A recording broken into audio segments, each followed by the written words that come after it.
सेठ साहब अजीब खिचड़ी पकी है ना? बहुत ज़्यादा।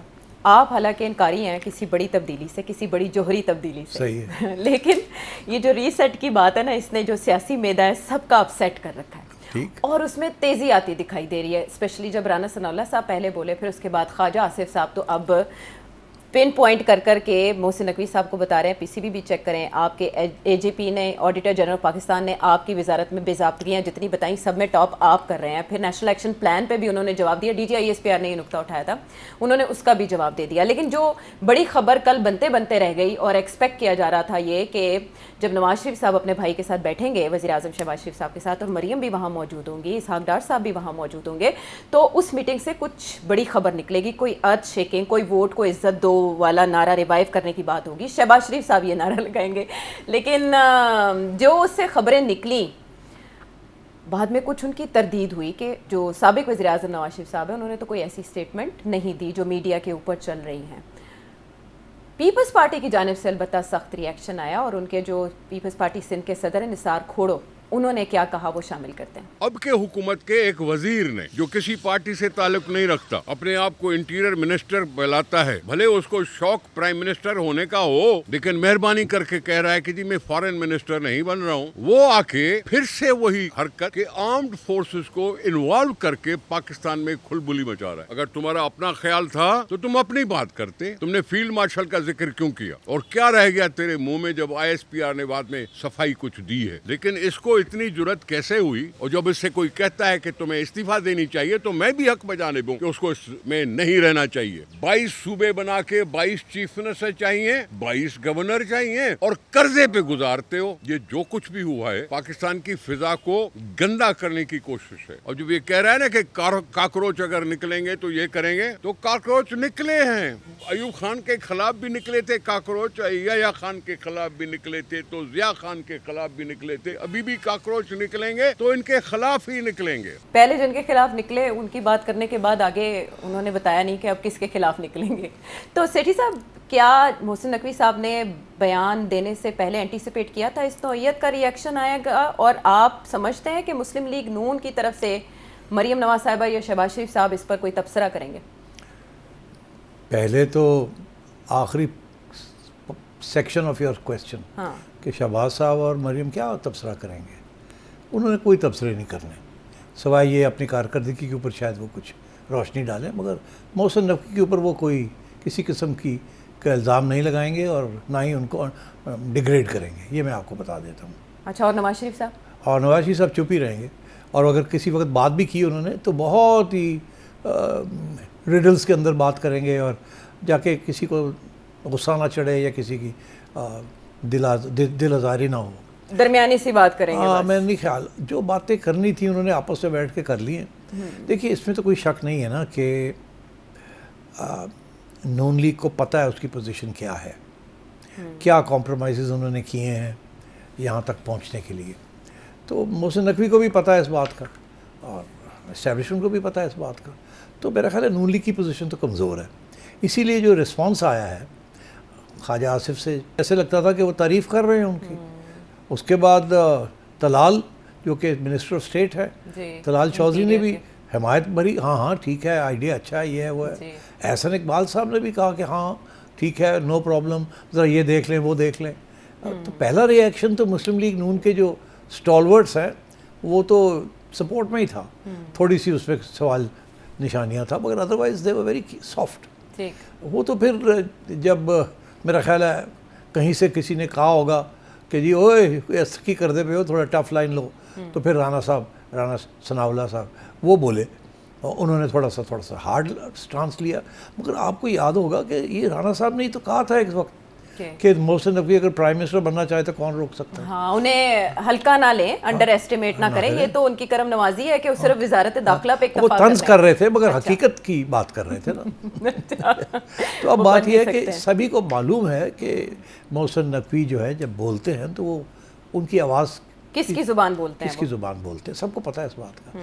तो एक बफर सा बनाया हुआ है एस्टैब्लिशमेंट ने, और वो बफर से इस्तेमाल करते हैं। इसलिए आज ये जो बातें चल रही हैं कि जी ये जो निसार खोड़ो साहब का आपने मुझे कोट सुना है, सख्त बयान है। देखिए, इस वक्त मैं आपको बड़ी एक इंटरेस्टिंग बात बताऊं, क्या? जो लोग भूल जाते हैं मुस्लिम लीग को पंजाब चाहिए, ठीक, जी। हमेशा वो यही कि पंजाब की पार्टी है। अब वो नहीं रही ना कि सिंध में उनकी भी कोई स्टैंडिंग नहीं है, इसी तरीके के साथ केपी में नहीं है, बलूचिस्तान में नहीं है, तो अब वो सारी स्टैंडिंग जो है जो भी थी वो पंजाब में ही थी, और वो भी अब after the allegations of form 47 वो भी एक सवालिया निशान बन गया। तो मेरा नहीं ख्याल कि मुस्लिम लीग को ज़्यादा तकलीफ़ होगी कि अगर आप छोटे सूबे बना दें या एडमिनिस्ट्रेटिव यूनिट्स बना दें, तो अगर इंसिस्ट ही किया इस्टेब्लिशमेंट ने तो ये इनकी तरफ से इतनी रुकावट नहीं होगी, बिकॉज इनका या तो ये ख्याल होगा कि हम सारे पंजाब में अगर पॉपुलर हैं तो फिर यहाँ एडमिनिस्ट्रेटिव यूनिट्स के अंदर भी हमारे लोग ही आएंगे, तो इसमें तो कोई ख़ास प्रॉब्लम नहीं मुझे नज़र आता। मगर जो प्रॉब्लम सिंध में है वो फ़र्क है ना, सिंध में भी अगर आप सारे एडमिनिस्ट्रेटिव यूनिट्स बना देते हैं तो पीपल्स पार्टी फिर भी सिंध के एडमिनिस्ट्रेटिव यूनिट्स में जैसे नून लीग पंजाब के एडमिनिस्ट्रेटिव यूनिट्स में हावी हो सकती है, वो वहाँ भी हावी हो जाएंगी। सिंध में फ़र्क चीज़ क्या है कि कराची को अलग कर दिया जाएगा from the rest of Sindh. Karachi में पीपल्स पार्टी नहीं जीत सकती, तो इसलिए पीपल्स पार्टी जो है सख्ती से अपोज करेगी ये जो नया एजेंडा जो नज़र आ रहा है कि और प्रोविंसेस बनाए जाएं, बिकॉज उनके हाथ से कराची चली जाएगी। Karachi is the cash cow. Karachi Peoples Party किसी सूरत में भी कोई एजेंडा ऐसा नहीं एक्सेप्ट करेगी जिसके साथ सिंध से कराची अलग हो जाए या अलहदा हो जाए, और यही MQM चाहती है, और यही मेरा ख्याल है एस्टैब्लिशमेंट भी चाहती है कि कराची को निकाला जाए पीपल्स पार्टी की गिरफ्त से। वोट तो मिलता नहीं है, मगर उसका जो फेट है वो सारा पीपल्स पार्टी डिसाइड करती है क्या होगा क्या नहीं होगा, बिकॉज प्रोविंशियल असेंबली में they have a majority because of their seats in the rural Sindh. तो सिंध और पंजाब में ये फ़र्क है, इसीलिए पीपल्स पार्टी खुल के मैदान में आएगी और कहेगी नो। और आपने देख ही लिया, पहले straight away chief minister Sindh ने बात की, मुराद अली शाह साहब ने कहा घिसी पिटी बात है, घिसी पिटी बात। अब बहुत फ्रंट फुट पे आए हैं निसार खड़ो साहब, सीनियर रहनुमा, तो ये इनको तो जरदारी साहब ने कहा ना गो अहेड।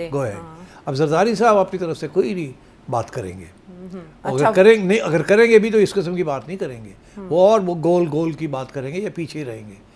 बिलावल भी जो है उसने एक तरफ उसने आज़ाद कश्मीर के अंदर इस्टेब्लिशमेंट की पॉलिसी को चैलेंज किया, दूसरी तरफ ये भी कह दिया कि फ़ौज जो है हमारी रेड लाइन है दोनों तरफ खेल रहे हैं। हाँ, एक तरफ ये कर रहे हैं और दूसरी तरफ कह नहीं हम तो आपके, तो सबके यही प्रॉब्लम्स हैं। और नून लीग मेरा ख्याल है इसीलिए अभी तक नवाज शरीफ साहब का बयान नहीं आया, और वो जो मीटिंग हुई है रायगढ़ के अंदर चारों, उससे कुछ नहीं निकला।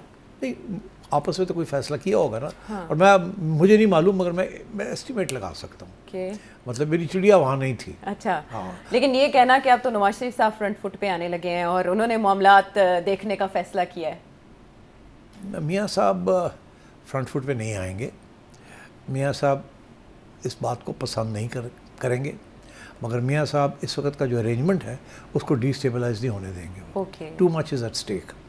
जाहिर है कि उनको मोहसिन नकवी साहब पसंद नहीं है जी, ना मरियम को पसंद है जी, सीधी सी बात। ये हमें कॉन्स्टिट्यूशन एवेन्यू वाली एपिसोड से भी पता चला। ये बिल्कुल मैं आपको बता रहा हूँ जी। वो समझते हैं कि is become too big for his boots. वो मुहावरा अपनी जगह पे, गोल्डन बूट अवार्ड याद आ गया, तो गोल्डन बॉय याद आ गया। और उनके एम्बिशंस का भी पता है। हाँ। और उनको पता है कि कितने करीब हैं ये एस्टेब्लिशमेंट के जी। तो इसलिए आई थिंक नून लीग की तरफ से इसी किस्म के रिस्पॉन्सेज आएंगे। वो मोहसिन नकवी के ऊपर फोकस करेंगे, मगर ऐसे फोकस करेंगे जिसमें एस्टैब्लिशमेंट का कोई ना पीछे नजर आए, कोई साया नजर ना आए। अजय आप इंटीरियर मिनिस्ट्री आपने कैसे चलाई है, आपने PCB कैसे चलाया है, आप क्या है, ये मोहसिन के ऊपर फोकस करेंगे। हालांकि उन्हें पता है आयशा कि मोहसिन नकवी इज नॉट मोहसिन नकवी, तो वो कैसे करेंगे बेचारे, सबको पता है इस बात का। तो इसलिए ये सारी बातें फजूल हैं जी। रेजिग्नेशन ले लो, ये कर लो, वो कर लो, सवाल ही पैदा नहीं होता। मोहसिन साहब का उसके बाद कोई स्टेटमेंट हमें दिखाई नहीं दिया। मोहसिन साहब नहीं करेंगे, उन्होंने जो करना था वो कर दिया आयशा, बस एक शॉट खेला। हाँ, वो एंड देन आफ्टरवर्ड्स उनको कहा गया था ये शॉट खेल दो, उन्होंने शॉट खेल दिया। अच्छा। अब वो आराम से अपना बैठे हुए, तो कुछ अरसे के लिए आपको नजर नहीं आएंगे, फिर नजर आने शुरू हो जाएंगे इधर उधर। विजिट कर रहे हैं वैसे वो सेंटर्स का। हाँ, वो करेंगे अपनी तरफ से, लेकिन बयान उनकी तरफ से कोई इसके बाद सामने नहीं आया। नहीं, अभी मेरा ख्याल है फौरी तौर पे तो नहीं आएगा, प्रवोक तो नहीं करना चाहेंगे ना, और इस माहौल को थोड़ा सा ठंडा करने देंगे। मगर जो कहना था उन्होंने कह दिया। और मैं नहीं समझता कि अब जितना स्ट्रॉन्ग रिएक्शन राणा साहब से आया है इससे ज़्यादा स्ट्रॉन्ग नहीं आएगा। वो तो कह रहे हैं फिलोसफर बने हुए हैं मोहसिन नकवी साहब। अब तो बस फिर अच्छी बात है, अगर फिलोसफर ही है तो फिर फिलोसफर ही रहने दें आप। इसमें जो एक और थ्योरी सामने आ रही है मुस्लिम लीग नून का रिएक्शन देखते हुए कि कल कहा गया कि मुस्लिम लीग नून इस वक्त नाउ और नेवर के मूड में आ चुकी है और हेड ऑन लेने जा रही है, क्योंकि नवाज शरीफ साहब ये समझते हैं कि अब मौका आ चुका है कि आपके पल्ले जो भी डाला गया वोट को इज्जत दो वाले मामले के बाद, अब आप अपनी जगह पर वापस आएँ। एक थ्योरी ये है कि जैसे सूबों के मामले पर 18वीं तरमीम के मामले पर मुस्लिम लीग नून ने इस्टेब्लिशमेंट के साथ हाथ मिला रखे हैं और असल निशाना आसिफ अली जरदारी साहब या पीपल्स पार्टी है। यही वजह है कि मोहसिन नकवी साहब ने ये ऐलान करने से पहले, अनाउंस करने से पहले जाके आसिफ जरदारी साहब से मुलाकात की और इस मामले पर हम सबसे ज़्यादा पीपल्स पार्टी को ही तिल मिलाता हुआ देख रहे हैं। आपको इस थ्योरी में वज़न लगता है? नहीं, मुझे नहीं वज़न लगता। उसकी वजह ये है कि ये जो लोग कह रहे हैं कि जी नवाज शरीफ साहब ने फैसला कर लिया है, हाँ, और अब हम टक्कर लेंगे, ये किसी सूरत में टक्कर नहीं लेंगे। क्यों टक्कर लेंगे? लेकिन सूबों के मामले पे आप ट्रैक रिकॉर्ड देखें ना जी। ट्रैक रिकॉर्ड ये है कि जब टक्कर लिए उन्होंने तो उस वक्त इनकी आवाम के अंदर एक अहमियत थी जी, उस वक्त वोट्स भी पड़े थे। अब तो सबको पता है कि मुस्लिम लीग को वो वोट नहीं पड़ा जो कि वो क्लेम करती है कि पड़ा है, और जो भी हुकूमत उन्होंने बनाई है इज थैंक्स टू, सबको पता है, and also Mohsin Naqvi and well by association. So I think it's not a strong position. अगर वीक पोजीशन है तो फिर कैसे आंख में आंख डाल के बात करेंगे? अच्छा। तो गुस्सा होगा कि देखो फिर, और अब मैं आपको बताऊँ गुस्सा भी क्यों होगा कि ये भूल जाते हैं बहुत से लोग, आखिरी वक्त तक जनरल बाजवा की कोशिश थी एक्सटेंशन लेने की, या अपनी एक्सटेंशन मिल जाए या किसी एक और जनरल का नाम उन्होंने लिया था, जनरल अजहर, कि उनको आप बना दें आखिरी दिन तक। और ये नवाज शरीफ साहब हैं जिन्होंने डट गए थे और प्राइम मिनिस्टर उस वक्त शहबाज शरीफ साहब थे, उनको कहा था तू डटिया रहा, तू हिलना नहीं है। हाँ। और उस वक्त शहबाज साहब, जाहिर है टेंशन थी, बिकॉज पैगाम लोग लेके आ रहे थे, रात को 1-1:30 बजे भी एक कुछ शाप पहुंच गए थे कि जी होने में टाइम है जे। तो एंड शहबाज कॉल्ड अप मियाँ साहब, एंड मियाँ साहब से डटिया रहा तो he would never have become army chief if Nawaz Sharif has not put his foot down.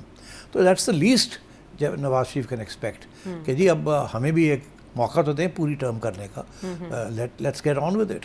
तो इस लिहाज से आई थिंक ये जो लोग कह रहे हैं ना जी वो टक्कर लेंगे, टक्कर नहीं लेंगे। ये दोनों एक दूसरे के खिलाफ टक्कर नहीं लेंगे, बिकॉज दोनों के पास और कोई जगह नहीं है जाने की। या तो होता ना कि इमरान खान और की जो पार्टी है वो तैयार होती टू जंप इन, वो तो बेचारे ना इधर के हैं ना उधर के हैं, उनका तो इशू ही कोई नहीं है, वो तो देर नोवेयर। तो अब रह गया पीछे पीपल पार्टी के साथ असली झगड़ा तो पीपल्स पार्टी के साथ है, नून लीग के साथ तो झगड़ा है ही नहीं इतना। शहबाज साहब इज़ डूइंग वेल, इसीलिए मोहसिन साहब ने आपको कहा वो कहीं नहीं जा रहे, वो तो रहेंगे यहाँ। Maryam is okay, this is not a problem, they are cooperating at every level. बाकी जो है वो सिस्टम की जो प्रॉब्लम्स हैं वो तो सिंध में भी हैं, पंजाब में भी हैं, हर जगह पे हैं वो। But as far as Maryam Nawaz Sharif is concern and as far as Shahbaz is concern, no issues with the chief. Okay, हाँ, तो चीफ के साथ जो इश्यूज हैं वो तो आसिफ साहब के हैं ना, जरदारी के हैं ना। हाँ। उसकी देखो तो मैं बहुत दफ़ा बता चुका हूँ आपको कि जरदारी साहब is not cooperating with the chief on certain issues. One of them is the NFC award. देखिए अभी पैसे जो वापस किए हैं अपने शेयर से, अपने शेयर से, पंजाब ने तो चूं नहीं की जी, ठक करके मुझसे मरियम ने भेज दिए, ले लो जी, ले लो हमारे सरप्लस है। वो तो सिंध चीख रहा है, केपी चीख रहा है, ठीक है ना। तो दैट्स द प्रॉब्लम। इसीलिए जो पानी वाली नहरें करनी थी वो आर्मी के लिए कमर्शियल फार्मिंग का एक बहुत बड़ा प्रोजेक्ट था जी, तो वो सिंध ने छोड़ डाल दिया। और जरदारी साहब करते क्या हैं, अपनी तरफ से तो कुछ नहीं कहते, सिंधी नेशनलिज्म को पै जाओ, ठीक है जी। तो अब देखिए ना, तो इस स्टेज पे भी उन्होंने चीफ मिनिस्टर को कहा, फिर खोड़ो साहब को कहा जी, हालांकि मोहसिन नकवी उनको बता के आए थे कि मेरी मजबूरी है, मैं ये करने जा रहा हूँ, ठीक है ना। तो जरदारी साहब भी तो he is actually not going to give up. 18th amendment is a very big amendment. यही तो जरदारी साहब ने अपना सारा पावर छोड़ दिया था for the sake of the provincial autonomy. देखिए ना उनकी कुर्बानी क्या थी। 58(2)B उन्होंने फारग कर दिया, इतना ज़बरदस्त पावर था। he said no. तो दाद तो देनी पड़ेगी ना आपको, बहादुरी। उन्होंने अपनी सिंध की प्रोविंशियल राइट्स को प्रोटेक्ट करने के लिए एंड उन्होंने ये 18th अमेंडमेंट किया। ठीक, अच्छा, अब वो 18th अमेंडमेंट जो है गले पड़ गया बिकॉज पैसे थोड़ गए हैं, हालात बदल गए हैं। हालात बदल गए हैं, हालात बदल गए हैं। पाकिस्तान इज फेसिंग थ्रेट्स जी, और पाकिस्तान की फ़ौज पैसे मांग रही है और पैसे आपके पास है नहीं। क्यों नहीं है? बिकॉज गवर्नमेंट नहीं ठीक चल रही। तो इस सारे एनालिसिस में तो मैं ये समझ रही हूँ कि कॉर्नर में इस वक्त खड़ी है पाकिस्तान पीपल्स पार्टी। आपके एनालिसिस में ये था कि नैब की फाइल्स किसी भी वक्त खुल सकती हैं। सोर्सेज ये भी बता रहे हैं कि अगले 6 महीने का वक्त दे दिया गया और उसमें डू और डाई वाला मामला है, 28वीं आईनी तरमीम हर सूरत करनी है, तो उसमें जो मसला पैदा करेगा उसको मैदान से बाहर निकाल फेंका जाएगा। और देखिए, ये तो धमकी है ना, मगर it's not so easy, it's not so easy. उसकी वजह यह है कि जरदारी साहब को भी तो पता है ना कि उनकी अहमियत क्या है उनकी पार्टी की। ये सारा सिस्टम जो है, अगर नून लीग पुल आउट कर जाती है या जरदारी साहब पुल आउट कर जाते हैं तो सिस्टम कोलैप्सेस। तो सिस्टम को तो मेरा नहीं ख्याल एस्टैब्लिशमेंट कोलैप्स करना चाहती है, उसको रीसेट करना चाहती है। लेकिन इस सारे सिस्टम में पीपल्स पार्टी से ज़्यादा वैल्यू पाकिस्तान तहरीक इंसाफ की नहीं? अगर पाकिस्तान तहरीक इंसाफ के लिए कोई स्पेस क्रिएट हो जाए, क्योंकि इस वक्त सोशल मीडिया पर ये चल रहा है कि उनके कुछ बातचीत भी हो रही है कहीं ना कहीं। ये तो ऐसे है कि आप पीपल्स पार्टी के साथ फ्राइंग पैन में हैं, अच्छा। मगर आप वहाँ से लपक के निकलते फायर में जाना चाहते हैं। Talking to Asif Zardari is a piece of cake compare to talking to Imran Khan. अच्छा, तो Imran Khan is the fire, हाँ, Asif Zardari is the frying pan. तो फ्राइंग पैन में तो आप कभी इधर उछल कभी इधर थोड़ा सा बचाव हो बड़ी जाए। वैसे आपने ज़बरदस्त मिसाल दी। फायर में तो आप उड़ जाते हैं। हाँ। तो ये जो थियरी है जी कि जी पीटीआई कहीं से अपने लिए स्पेस क्रिएट कर लेगी, और पाजी रहने दो, पीटीआई कोई स्पेस नहीं अपने लिए क्रिएट कर सकती अनफॉर्चुनेटली। वो जिस तरीके की उनकी लीडरशिप है, जो जेल में है और जो बाहर है, between them they have made sure कि पीटीआई का कोई फ्यूचर नहीं है until they change both inside and outside. और सारा का सारा जो इसका जो स्ट्रेटजी है इमरान खान। अच्छा, इमरान खान तो बुशरा बीबी की भी बात नहीं सुन रहे, या दोनों इकट्ठे हो गए हैं। तो वो तो इंतज़ार में है कि कुछ अल्लाह ताला की तरफ से कुछ हो जाए। हाँ, हाँ, 5 अगस्त भी आ रही है। हाँ, उनको वो 3 यही साल समझते होने हैं, वाले या हैं। कोई मूवमेंट बाहर शुरू हो जाए जिसके अंदर सारे ही आ जाएं and so on. PTI can't do it. उन बेचारों ने बहुत कोशिश की है, इधर उधर भाग दौड़, मगर ना उनकी कोई लीडरशिप है, ना 5-6 लोग हैं जो बोलते हैं, कोई इधर जाता है कोई इधर जाता है, सबको ना आपको सबके नाम का भी पता है। तो PTI is important right now. क्या कमाल है कि नहीं, सपोर्ट बेस कितना बड़ा है और लीडरशिप कितनी पैथेटिक है। This is the PTI. तो अनफॉर्चुनेट। और उधर मुस्लिम लीग जो है, they know how to work with the establishment. And Zardari साहब सबसे ज़्यादा गेन किया उन्होंने, उनको बहुत कुछ मिला है इन ऑल दिस, और बाहर भी रहे हैं और अंदर भी हैं। So you see is got all his options. तो इसलिए आई थिंक ये 6 महीने में ये हो जाएगा वो हो जाएगा।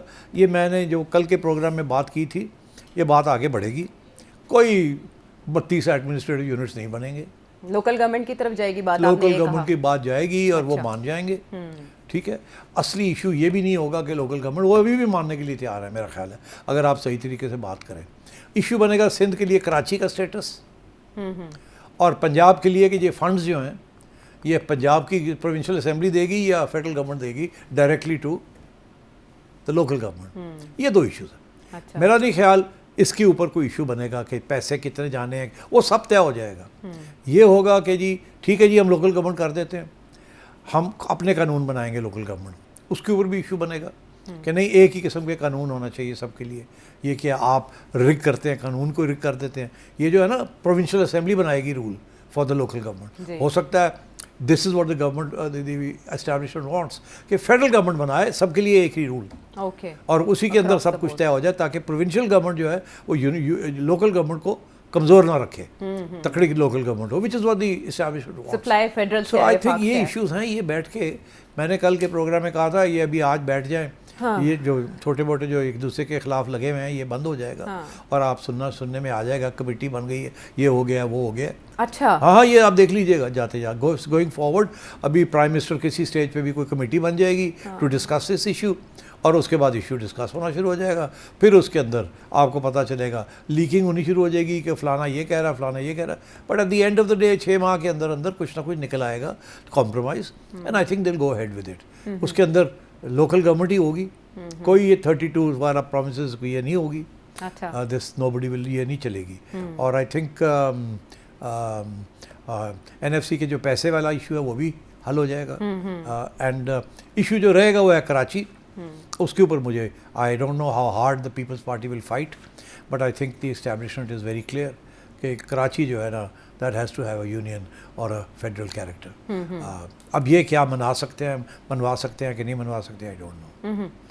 और एमक्यूएम की तो स्टेक्स है ना, जी। वो अभी भी जो भी है जैसी भी है, लूली लंगड़ी जैसे भी एमक्यूएम में है, अभी भी उनका सपोर्ट बेस तो है ना, वहाँ पर। सियासी हैसियत तो है उनकी। हाँ, जमात इस्लामी भी मगर है फिर वहाँ। हाँ, जमात इस्लामी भी है, पीटीआई भी है वहाँ। जी, पाकिस्तान तहरीक इंसाफ वो भी है भी है, वहाँ। हाँ। तो आई थिंक कराची के अंदर तो अगर लोकल बॉडी उसको अलग भी कर लिया जाता है तो कराची के अंदर तो स्प्लिट हो जाएगा सारा vote, which is a good idea, ताकि वो एक पार्टी ना डोमिनेट करे एंड देन क्रिएट डिफिकल्टीज। हर सारे मेयर्स जो हैं जितने भी आप यूनियंस बनाते हैं वहाँ कराची को भी 4 हिस्सों में भेज करके कर लें आप जो भी करना है, बट आई थिंक कुछ ना कुछ निकल आएगा, कुछ ना कुछ निकल आएगा। और स्पेकुलेशन का बार इस कदर हाई है सोशल मीडिया के ऊपर कि आइंदा 6 माह का नक्शा भी बना हुआ है और लोग उसके ऊपर कयास आराइयाँ कर रहे हैं। लेकिन एक रोड मैप मिला सेठी साहब आपके एनालिसिस से, आपने कहा एक कमेटी बन जाएगी। मोहसिन नकवी साहब से ख्वाजा आसिफ भी ये मुतालबा कर रहे हैं कि पार्लियामेंट में तो आप कुल मिला के पिल दैट की रिपोर्ट के मुताबिक सेनेट में 2 दिन और नेशनल असम्बली में 10 दिन आए, पार्लियामेंट को तो आपने टाइम ही नहीं दिया, तो ज़रा उधर भी शर्फ कबूलियत बख्शी है। फिर उन्होंने पीसीबी में इनकलाब लाने की बात की, फिर इंटीरियर मिनिस्ट्री में सबसे ज़्यादा बेज़ाब्तगियों की बात की ऑडिटर जनरल की रिपोर्ट के मुताबिक, यानी चार्जशीट कर दिया है मोहसिन साहब को हर तरह से उनकी कारकर्दगी पे। तो इस सेटलमेंट में सारे गड़बड़ घोटाले में नून लीग मोहसिन साहब से भी इस्तीफ़ा ले सकती है? नहीं, मोहसिन साहब से कोई इस्तीफा नहीं या डिमांड कर सकती है? No demand. राना साहब इतना ब्रूटल अटैक कर रहे हैं मोहसिन साहब पे, तो इस्तीफे का मुतालबा भी कर सकते हैं? I don't think so, I don't think so. अच्छा, मोहसिन साहब नहीं हिलेंगे अपनी जगह? नहीं, मोहसिन साहब की रेजिग्नेशन कोई भी नहीं मांग सकता। मैं मतलब I am being honest with you. अच्छा। हाँ, मतलब ये एक ऑब्जेक्टिव ओपिनियन है, ये नहीं कोई ख्वाहिश की बात है। Mohsin is, you ask for the resignation of Mohsin, you are attacking the army chief. ये उनकी अपॉइंटमेंट है, ये उन्होंने उनके बिहाफ पे ये बात की है यार, फॉर गॉड सेक। तो ये अगर आप करेंगे तो आपका ख्याल है जिन्होंने ये करवाया वो चुप करके बैठ जाएंगे? फिर आप देखिएगा क्या होता है उस बंदे के साथ जो कि ये डिमांड करता है रेजिग्नेशन ऑफ मोहसिन। जी, इसीलिए सब तनकीद का निशाना भी बना रहे हैं। इवन कि नदीम अफजल चंद साहब भी राना साहब को चैलेंज करते दिखाई देते हैं कि आप उधर तो मुखातिब हो नहीं रहे। सब नहीं, जहाँ होना चाहिए वहाँ तो हो नहीं रहे। जी, तो जरा उधर बात करके आप देखें। करके देखो तो सही। हालांकि सब जानते हैं हाँ, और क्या, कि आई बात कहाँ से या ख्वाहिश किसकी हो सकती है।